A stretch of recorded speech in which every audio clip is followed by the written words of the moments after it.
আপনারা দেখছেন বাস্তব উপস্থাপন। আমি রাজীব। চরম অমানবিক বিষ প্রয়োগে গরু হত্যার অভিযোগ, এলাকায় উত্তেজনা।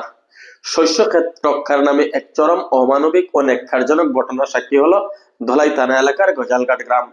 চাউলের সাথে ফুরাটন নামক তীব্র বিষ মিশিয়ে একটি গাভীকে হত্যার অভিযোগ উঠছে প্রতিবেশী ভিন সম্প্রদায়ের এক ব্যক্তির বিরুদ্ধে। এই ঘটনাকে কেন্দ্র করে সমগ্র এলাকায় তীব্র ক্ষোভ ও নিন্দার ঝড় বইছে। ইসলামাবাদ টুকর গ্রামের বাসিন্দা কবির হোসেন বড়ভূইয়া জানান, প্রতিদিনের মতো এদিন সকালেও তিনি তার গাভীটিকে মাঠে চড়তে দিয়েছিলেন। দুপুর 2টা নাগাদ এক প্রতিবেশীর মাধ্যমে তিনি খবর পান যে গজালঘাট কালারাম বর্মন এমই স্কুলের দক্ষিণ দিকে তার গাভীটি মৃত অবস্থায় পড়ে রয়েছে।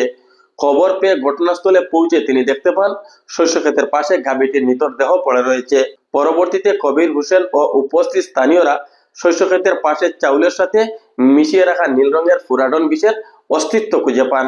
এতে এলাকাবাসীর কাছে স্পষ্ট হয়ে যায় যে পরিকল্পিতভাবে বিষ খাইয়ে অবলা প্রাণীটিকে হত্যা করা হয়েছে।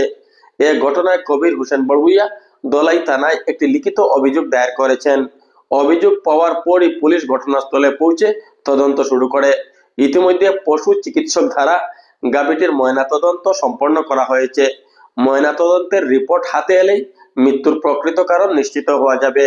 সামান্য শস্য নষ্ট হওয়ার জেরে একটি গাভীকে এভাবে বিষ দিয়ে মারার ঘটনায় এলাকায় নিন্দার ঝড় উঠছে। সচেতন মহলের মতে এটি কেবল একটি পশু হত্যা নয়, বরং সামাজিক সম্প্রীতি ও মানবিকতার উপর চরম আঘাত। এলাকাবাসী এ ঘটনার সুষ্ঠু তদন্ত ও দোষীদের কঠোর শাস্তির দাবি জানিয়েছেন। ধলাই পুলিশ জানিয়েছে ঘটনার তদন্ত চলছে এবং আইনানুগ ব্যবস্থা গ্রহণ করা হবে। আমার গরুটা আমি ডেইলি সকালে 7টা সাড়ে 7টা উঠায় 7টা সাড়ে 7টা উঠায় বন্ধ ছাড়ি, গজালঘাট বন্ধ। তখন গরু 3টা উঠায় গিয়া আনি গিয়া আজকে 2-2:30টার সময় একটা অন সরুতায় ডাকিয়া আমার কইতরা তোমার গরুয়ে অন বিষ খাই লইছে, খাইয়া গরুটা মরি গেছে গিয়া। ও আমি দৌড়াইয়া গেছি, যাবার বাদে গিয়া দেখি গিয়া হাসাও আমার গরুটার মুখে দিয়ে ফেনা আই গেছে, কি ফেনা আইয়া এরপরে অন দেখছি, দেখি আইলে আরো বেটি মানুষ আমার ছোট ভাইয়ের বউ তাইন কইছেন বলে অন্য দেখছি বীরেন্দ্র কইয়া তাইন খেত করেন, তাইন জমিনও বিষ মানে একটা জিওর মাঝে বস্তার মাঝে চাল দি মাকিয়া বিষ দেওয়া, আর কিছু গরুয়ে খাইছে আর কিছু ফালাইছে, জায়গাত আছে, প্রমাণও আছে, জায়গাত রইছে, এখনো পর্যন্ত রই গেছে কি জায়গাত।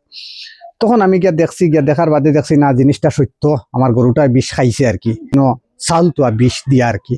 ও পরে আমি কোনো জিও করছি, আইয়া আমার চাচা এক বেটারে কইছি, কইয়া গিয়া তার মেম্বার জানাইছি, এই বেটার দ্বারা যেতাম বেটা গরম হয়ে যায় গিয়া। তখন আমি মেম্বার জানাইছি, মেম্বারটা জানাইয়ালে কইছি কিতা করতাম বা, তার গ্রুপের মেম্বার তান বালিরদারের মেম্বারে কইছেন আমি বাই কিতা হইতাম, তুমি আইনের আশ্রয় লো। ও আমি গিয়া আইনের আশ্রয় লইছি, লইয়া এখন সার তারারে লইয়া আইসি, আইয়া পোস্টমেটাম ডাক্তারও আনাইছি, সার্জারি আনাইয়া পোস্টমেটাম করাইয়া তো এখন রিপোর্ট আইব এমনেও, মানে বিষ তো অরিজিনাল খাইছে। আইয়া সার তারাই আইয়া সরজমিন আইয়া পাইছেন, দেখছেন চাউল এখনো আছে, ফালাইল বস্তাও আছে জায়গাত, ফালাইল গরুও জায়গাত তো আছে। ওটা কৃষি কাম করি আর গরু বাছুর ওটা ফালি ওটা বেশি আমার চলা খাওয়া ফিয়া ওটা মানে মারছুন, আমার মনের মাঝে বেশ দুঃখ লাগছে। আমি সবর কাছে, প্রশাসনের কাছে আমি বিচার চাই, আমার উপযুক্ত সুবিচারটা আমি পাইতাম। মাদানে গেছি, আমার ছাগল আছে, ছাগল দোলানিত গেছি গিয়া দেখছি বেটা যে কতরা ও গরু খাদাইতরা, গরু খাদাইছেন। আমি আমার আইসি বাদে গেছি, আবার তারা গরু মরার পরে গেছি গিয়া মনে করছি আমার ছাগল আছে এখন খাইয়া কোনটা যদি মরয়, গেছি ছাগল দোকানিত গিয়া দেখছি অন্য আদালির মাঝে আর কি বস্তা গুট মাঝে পটাশ দিয়ে আর চাউল দি মাখা। বাদে আমি ও তান ভুয়া আসলো লগে আমার কইছি জানে না, তোর বাপরও কইসা এটা অন্য পটাশ দিয়ে চাউল দি মাখা जो देखता आइया গরুও পটাশ দিয়ে চাউল দিয়ে খাইছে, খাইয়া মরছে, খেয়ে দিছে। এখন তো আর আমি দেখছি বেটা গরু মরার পরে আইসে নাই, আমরা সবে দেখা দেখি হরিয়ারের ঘরে বেটা হয়েছে নি। গরু তো আমি 3বার দিনের মাঝে হাতাইছি, ও গরু ও দিনেশ্বর গেছতেই লইছেন না এই দিনকুর মাঝে আমি 3বার খাতাইয়া আসি, ও বর্তমানে আমি খাতাইয়া দিছি। আর এখন তোমরা খনি মরি গেছে কইয়া বেটা ইয়া দেখছে, দেখিও গেছি আর আইছে না বেটা। আয়ের বাদে তো আমরা গেছি গিয়া বস্তার মাঝে চাউল দেবা, চিত্রিয়ে ফেলাইল কোথাও দিয়েছি।